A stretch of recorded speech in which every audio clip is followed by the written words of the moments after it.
Good evening. Good evening. This is Myesha Marie coming to do our Bible reading today.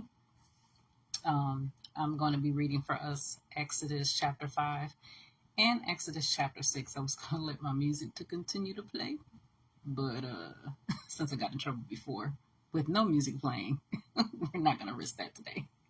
Maybe some other day. But anyway, I hope your day is going well. The day has gone on. It is already going on 5 o'clock. But yeah. So let's go ahead and get started. After this presentation to Israel's leaders, Moses and Aaron went and spoke to Pharaoh. They told him, "This is what the Lord, the God of Israel, says. Let my people go so they may hold a festival in my honor in the wilderness." "Is that so?" retorted Pharaoh. "Who is this Lord? Why should I listen to him and let Israel go?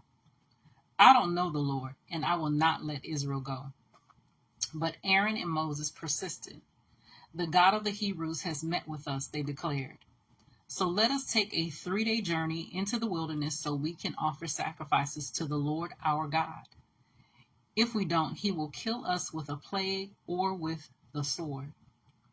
Pharaoh replied, "Moses and Aaron, why are you distracting the people from their task? Get back to work. Look, there are many of your people in the land, and you are stopping them from their work." That same day, Pharaoh sent this order to the Egyptian slave drivers and the Israelite foremen: "Do not supply any more straw for making bricks. Make the people get it themselves, but still require them to make the same number of bricks as before. Don't reduce the quota. They are lazy. That's why they are crying out, 'Let us go and offer sacrifices to our God.' Load them down with more work. Make them sweat. That will teach them to listen to lies."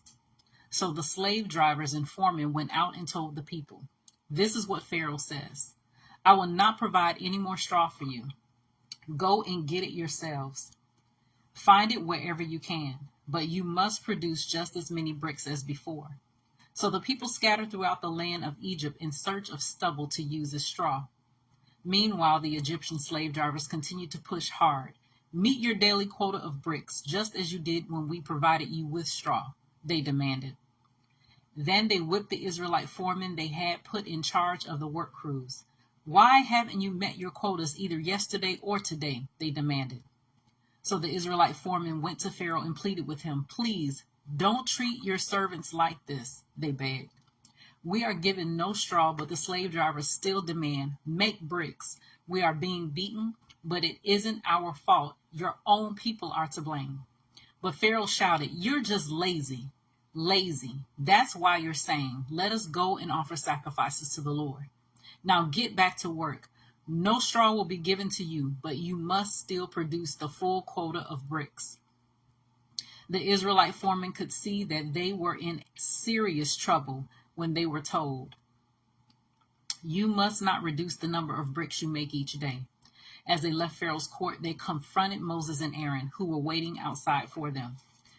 The foreman said to them, "May the Lord judge and punish you for making us stink before Pharaoh and his officials. You have put a sword into their hands, an excuse to kill us."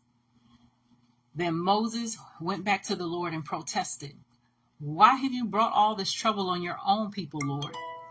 Why did you send me? Ever since I came to Pharaoh as your spokesman, he has been even more brutal to your people, and you have done nothing to rescue them." Exodus chapter 6. Then the Lord told Moses, "Now you will see what I will do to Pharaoh. When he feels the force of my strong hand, he will let the people go. In fact, he will force them to leave his land." And God said to Moses, "I am Yahweh, the Lord. I appeared to Abraham, to Isaac, and to Jacob as El Shaddai, God Almighty, but I did not reveal my name, Yahweh, to them. And I reaffirmed my covenant with them under its terms. I promised to give them the land of Canaan, where they were living as foreigners. You can be sure that I have heard the groans of the people of Israel, who are now slaves to the Egyptians, and I am well aware of my covenant with them. Therefore, say to the people of Israel, I am the Lord. I will free you from your oppression and will rescue you from your slavery in Egypt. I will redeem you with a powerful arm and great acts of judgment. I will claim you as my own people, and I will be your God. Then you will know that I am the Lord your God, who has freed you from your oppression in Egypt. I will bring you into the land I swore to give to Abraham, Isaac, and Jacob. I will give it to you as your very own possession. I am the Lord. So Moses told the people of Israel what the Lord had said, but they refused to listen anymore. They had become too discouraged by the brutality of their slavery. Then the Lord said to Moses, Go back to Pharaoh, the king of Egypt, and tell him to let the people of Israel leave his country. But Lord, Moses objected, my own people won't listen to me anymore. How can I expect Pharaoh to listen? I'm such a clumsy speaker. But the Lord spoke to Moses and Aaron and gave them orders for the Israelites and for Pharaoh, the king of Egypt. The Lord commanded Moses and Aaron to lead the people of Israel out of Egypt. These are the ancestors of some of the clans of Israel. The sons of Reuben, Israel's oldest son, were Hanak, Palu, Hezron, and Carmi. Their descendants became the clans of Reuben. The sons of Simeon were Jemiel, Jamin, Ohad, Jachin, Zoar, and Shaul. Shaul's mother was a Canaanite woman. Their descendants became the clans of Simeon. These are the descendants of Levi, as listed in their family records. The sons of Levi were Gershon, Kohath, and Merari. Levi lived to be 137 years old. The descendants of Gershon included Libni and Shimei, each of whom became the ancestor of a clan.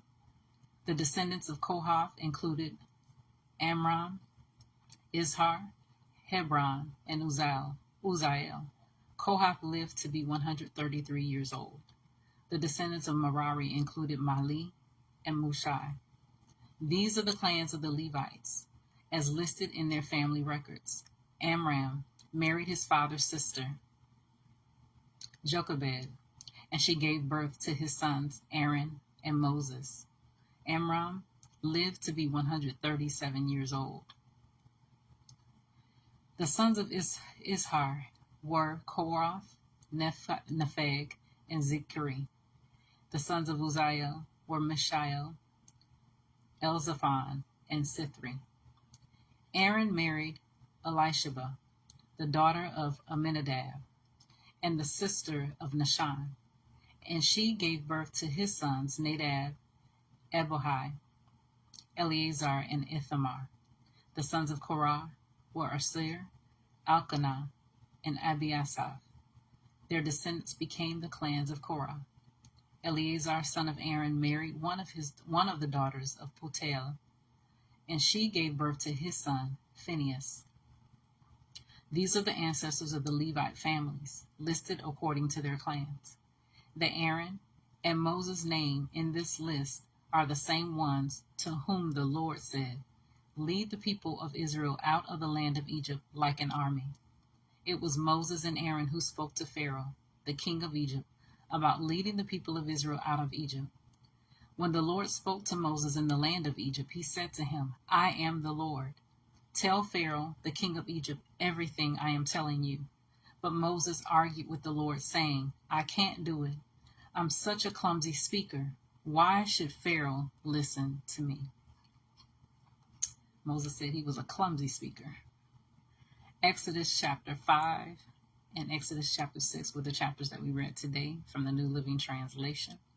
I pray that you go back and study through the word of the Lord for yourselves and gain a greater understanding of who God is and the character of God.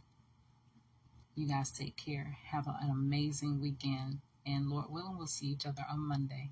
God bless.